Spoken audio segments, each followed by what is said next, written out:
नमस्कार, कोडवर्ड संवाद में आपका स्वागत है। हम लोगों की आवाज रमेश पटेल। लोकसभा में विपक्ष के नेता राहुल गांधी छात्रों और अभिभावकों के साथ संवाद स्थापित किए।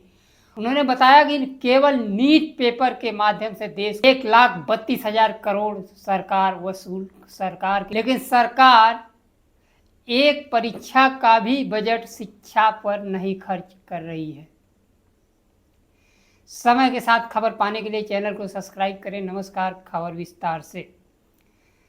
कोटा में लोकसभा में विपक्ष के नेता राहुल गांधी छात्रों और अभिभावकों के साथ संवाद कार्यक्रम किए। राहुल गांधी शिक्षक मार्गदर्शक के साथ शिक्षा के अर्थतंत्र को भी समझाया। उन्होंने कहा, हर साल नीट परीक्षा में करीब 22 लाख छात्र शामिल होते हैं। उनके परिवार कोचिंग, हॉस्टल, भोजन, परीक्षा शुल्क पर लगभग 1,32,000 करोड़ रुपए खर्च करते हैं। यदि इसमें यूपीएससी, एसएससी, रेलवे, जेई को भी जोड़ दिया जाए तो देश के परिवार हर साल तैयारी में 3.5 लाख करोड़ रुपए खर्च कर देते हैं। यह देश के शिक्षा बजट का कई गुना है तथा देश के 5 बड़े मंत्रालय बजट के बराबर है। भारतीय शिक्षा व्यवस्था एक रिजेक्शन शिक्षा व्यवस्था है। इसमें हजारों में एक छात्र चुना जाता है, बाकी छात्र रिजेक्ट किए जाते हैं। यह ऐसी मशीन है युवाओं के सपनों को खत्म कर समाज में तनाव, डिप्रेशन, आत्महत्या जैसी त्रासदी को जन्म दे रही है। लाखों सीटें खाली होने के बावजूद करोड़ों युवाओं को अंतहीन दौड़ में झोंक दिया जाता है। अंत में सिस्टम कह देता है, आपके लिए हमारे दरवाजे बंद हैं।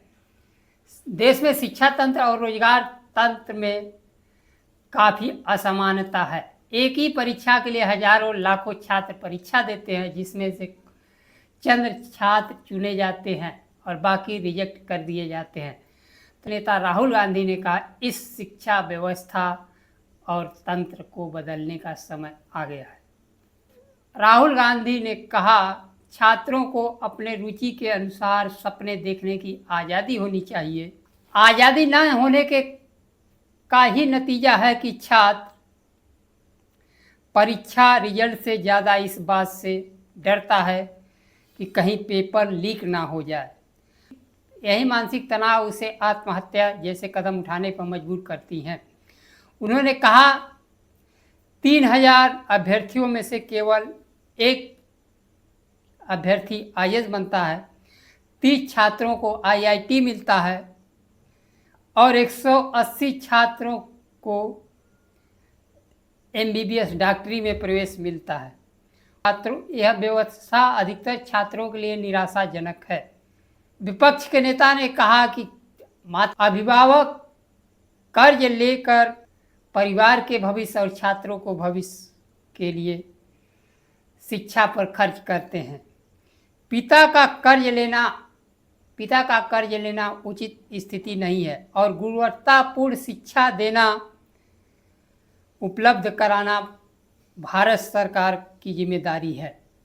पाठ्यक्रम जेनजी के रुचि के अनुसार रोजगारप्रद होना चाहिए। अभिभावकों के साथ संवाद में राहुल गांधी ने कहा कि सरकार की जिम्मेदारी है कि वह आपके बच्चे को शिक्षा दे, आपको कर्ज लेने की जरूरत नहीं है। देश में परीक्षा के पेपर लीक हो रहे हैं। सरकार भर्ती परीक्षा भी पेपर लीक हो जाते हैं या सरकार एनएसएफ करके दलितों पिछड़ों से नौकरी छीन लेती है। शुल्क के रूप में धन तो सरकार को चाहिए, लेकिन आपको शिक्षा और रोजगार सरकार नहीं देने जा रही है। प्रवेश परीक्षा शुल्क का बजट भी सरकार नहीं दे रही है। तो अब सरकार नहीं चाहती है कि देश का छात्र युवा शिक्षित हो, ताकि वह सरकार से सवाल पूछ सके कि हमारे लिए रोजगार कहाँ है, हमारे अधिकार कहाँ हैं। केंद्र की मोदी सरकार 2 करोड़ नौकरियां देने की बात कहकर सत्ता में आए थे। आज बेरोजगारों को नौकरियों से और शिक्षा से दूर करने के लिए हर परीक्षाओं के पेपर लीक किए जा रहे हैं, जिससे न छात्र पास हो गए और ना ही नौकरी देने पड़ेगी, लेकिन खजाना सरकार का भरता रहेगा। खजाने के लिए परीक्षा आयोजित होते रहेंगे। विपक्ष के नेता राहुल गांधी ने सोशल मीडिया पर लिखा, देश की शिक्षा व्यवस्था सिर्फ एक वसूली तंत्र बन गई है। जरा सोचिए, देश भर के परिवार जितना सिर्फ नीट की परीक्षा की तैयारी में खर्च करते हैं, वो भारत सरकार के पूरे शिक्षा बजट के बराबर है। आज कोटा से और देश के हर कोने से लाखों युवा एक सुर में कह रहे हैं, हमारे साथ अन्याय हुआ है। हर युवा अलग है, सबकी कहानी एक है, सभी के सपने तोड़ दिए गए हैं। यह छात्रों की क्रांति है। हमें ऐसी शिक्षा व्यवस्था बनानी है जो सपने देखने का और उस पर चलने का हक दे। उन्होंने कहा, पेपर लीक, महंगाई का दर जो छात्र झेला है, इस व्यवस्था ने उसके सपने तोड़ दिए हैं।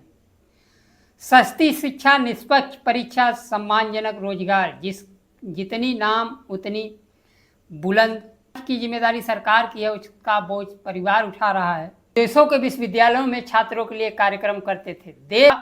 छात्र शिक्षक अभिभावक बनकर यह पहला कार्यक्रम है।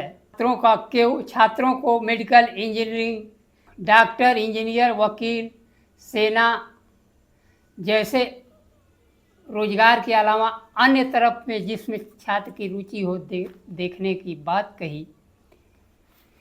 मार्गदर्शन बनकर कोटा पहुंचे राहुल गांधी का अगला पड़ाव प्रयागराज, उसके बाद पटना, फिर केंद्र की राजधानी दिल्ली होगी। क्या तब तक देश के शिक्षा मंत्री का इस्तीफा प्रधानमंत्री लेंगे या शिक्षा मंत्री प्रधानमंत्री दोनों इस्तीफा देंगे? आज के लिए बस इतना ही। नमस्कार। जय संविधान।